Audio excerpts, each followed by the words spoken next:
In 1218, a caravan of Mongol merchants traveling to the great Western Empire of the Kharazm Shah were stopped and then executed as spies. Genghis sent an envoy to demand an explanation. When the envoy was also executed, Genghis Khan was furious. Revenge was inevitable.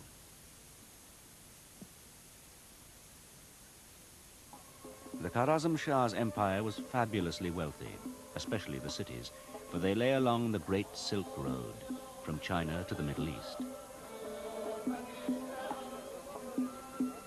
The greatest of these cities was the capital, Samarkand, which the Kharazm Shah had turned into an opulent pleasure palace.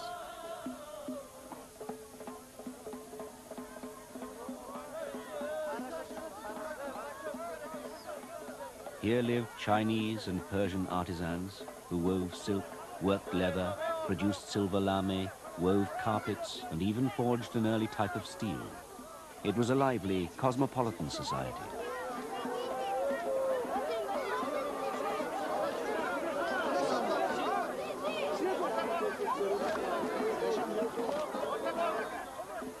The Kharazm Shah himself was a vain creature, fated by his courtiers as the second Alexander the Great.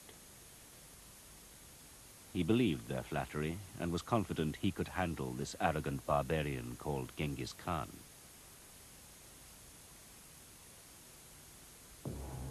Genghis took his time. Indeed, he took a year to prepare for the campaign. He withdrew his army from China, summoned men from every corner of the steppe, and put together the greatest concentration of Mongol power ever seen.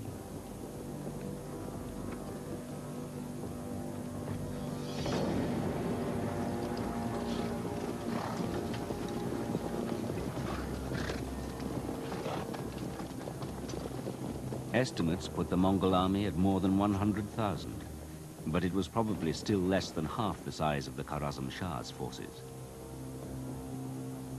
Before setting out, Genghis sent word to the king of Xixia, calling in his promise to provide troops whenever they were needed. But the king replied that if Genghis didn't have enough men, then he didn't deserve to be the great Khan. As Genghis turned his army west, he resolved one day to avenge this insult. The Mongols faced a march of more than 1,500 miles towards their objective, the cities of BukHara and Samarkand. Their spies had told them that the Kharazm Shah had deployed his defenses along the Sir Darya River, the empire's frontier. Genghis divided his army into 4 separate divisions, 3 of which attacked the frontier at several points at once. The 4th and largest contingent, led by Genghis himself, secretly crossed the Sir Darya River further north, and then promptly disappeared. Instead of turning south towards the enemy lines, Genghis led his army due west, straight into the Kizil Kum desert.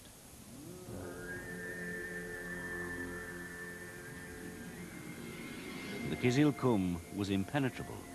There were no known waterholes, no roads, no landmarks. But Genghis had a guide who did know a route through the wasteland. For months, his contingent made its way secretly across the sands. Then, in March 1218, as the defending armies used up their strength against the other Mongol attacks, Genghis suddenly emerged, over 400 miles behind their lines, outside the walls of BukHara. Military historians still point to it as one of the most dramatic outflanking movements in the history of warfare. Panic swept through the city, and shortly afterwards, the BukHara garrison abandoned their posts.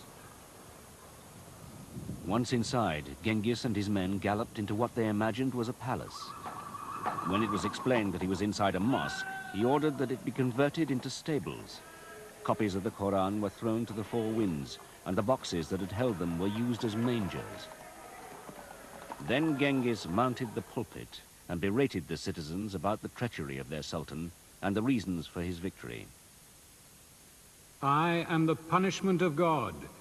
If you had not committed great sins, he would not have sent a punishment like me.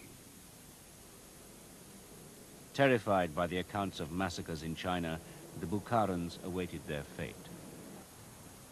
Unlike China, the sacking of BukHara was disciplined and controlled. Beneath this very minaret, thousands of people were put to death as a deliberate warning to others that there was no alternative to immediate submission.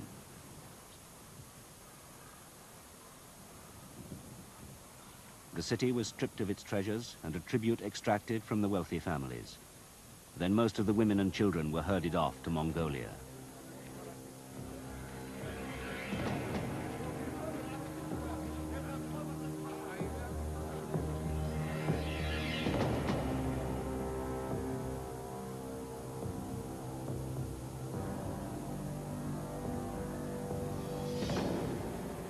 The city walls were then systematically destroyed, and refugees were dispatched to spread the news that BukHara had fallen.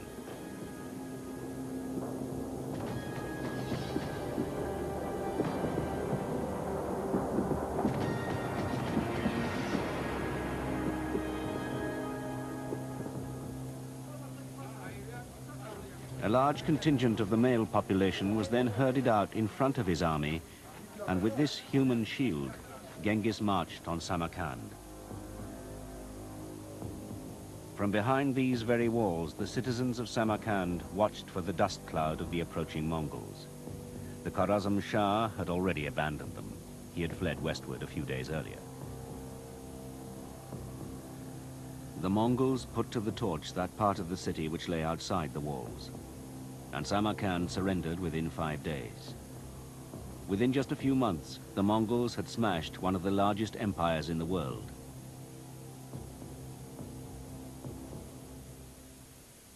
But there was still a personal score to settle. To seek out the Kharazm Shah, one of Genghis Khan's finest generals, Subadai, was dispatched to the west. Genghis himself turned south toward Afghanistan in pursuit of the Sultan's son and the remnants of the empire's army. His first purpose was still punitive revenge.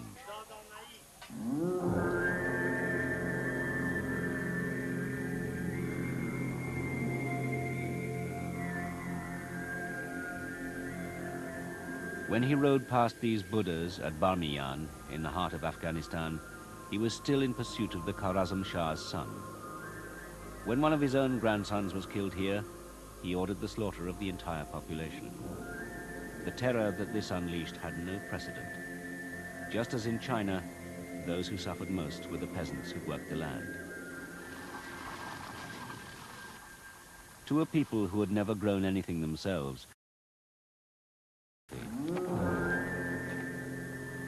if for 1,000 years to come no more evil befalls the country, yet it will still not be possible to repair the damage.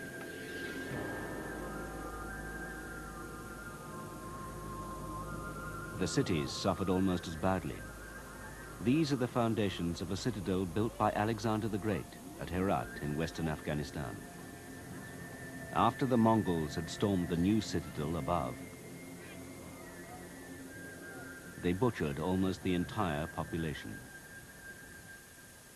News of this and other massacres spread like shockwaves to other cities as a warning that anything but complete submission would cost them dearly. Psychological warfare, and it worked.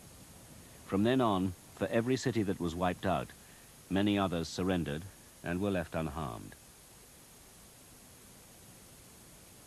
But nevertheless, the roll call of devastation was numbing. Persian chroniclers claimed nearly 2.5 million died here at Herat. At Naishapur, the chroniclers put the figure at 2 million. None of these figures can be taken literally, but they do indicate the enormous impact the Mongol invasion had on this corner of the Islamic world. The cold and deliberate slaughter of entire populations had no precedent in history. At Balkh, once a jewel of mosques and universities, nothing remains but the walls. Here at Tus, in Iran, even the walls have crumbled. Eventually, Genghis grew tired of the campaign, and at the shores of the Indus River, turned his army around and headed home. He was 55 and aware of his own mortality. But away in the west, his general Subadai was still far from finished with war. He had pursued the Kharazm Shah for nearly 500 miles, but the Sultan died before Subadai could get to him. So, with reinforcements, he took the long way home. He rode across to the Black Sea and the Ukraine. Finally, he struck eastwards across an unsuspecting Russia. Subadai's raid took him from the open steppes to the forests, from searing